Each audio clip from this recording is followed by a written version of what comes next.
শর্মিষ্ঠা, আজিকরের এই পরিস্থিতির পর তড়িঘড়ি নবান্নে গতকাল বৈঠক, যেখানে কলকাতার মেয়র, পুরমন্ত্রী ফিরহাদ হাকিম, কলকাতার পুলিশ কমিশনার, স্বাস্থ্য সচিব তারা বৈঠক করেন এবং আজিকরের নিরাপত্তা বাড়াতে গুরুত্বপূর্ণ সিদ্ধান্ত হয় নবান্নে।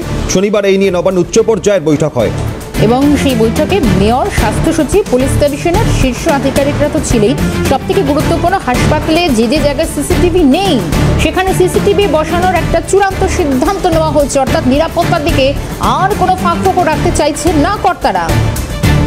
প্রত্যেকে ঢোকা বেরোনো অর্থাৎ প্রবেশ পথ এবং বেরোনোর গেট বেশিরভাগ জায়গায় এই কর্মী বন্দোবস্ত করা হবে, সঙ্গে সিসিটিভি।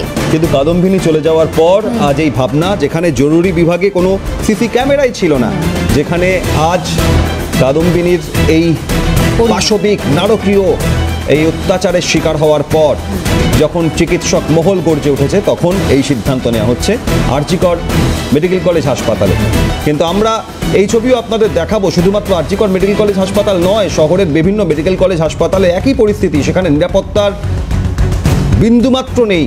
মূল দরজায় কয়েকজন বেসরকারি সংস্থার নিরাপত্তারক্ষী থাকলেও হাসপাতালের অন্দরে অবাধে প্রবেশ করা যাচ্ছে, এমন ছবিও গতকাল আমাদের ক্যামেরায় ধরা পড়েছে। একদম অভিক, এবং তুমি যেরকমটা বলছো, আমরা যদি আরজিকর কেন শহরের গুরুত্বপূর্ণ মেডিকেল কলেজগুলো দেখি, কিন্তু জেলার যে সরকারি হাসপাতালগুলো সেখানে তো যেখানে মহিলা চিকিৎসক, আমরা ভাতারের ঘটনাও দেখলাম, সেখানেও পর্যন্ত মহিলা চিকিৎসককে হুমকি।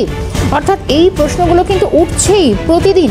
এবং আরজিকরে মহিলা চিকিৎসক ধর্ষণের এই ঘটনা, সব থেকে বড় কথা, ডাক্তারদের মধ্যে গুরুত্বপূর্ণ বৈঠক হয়েছে।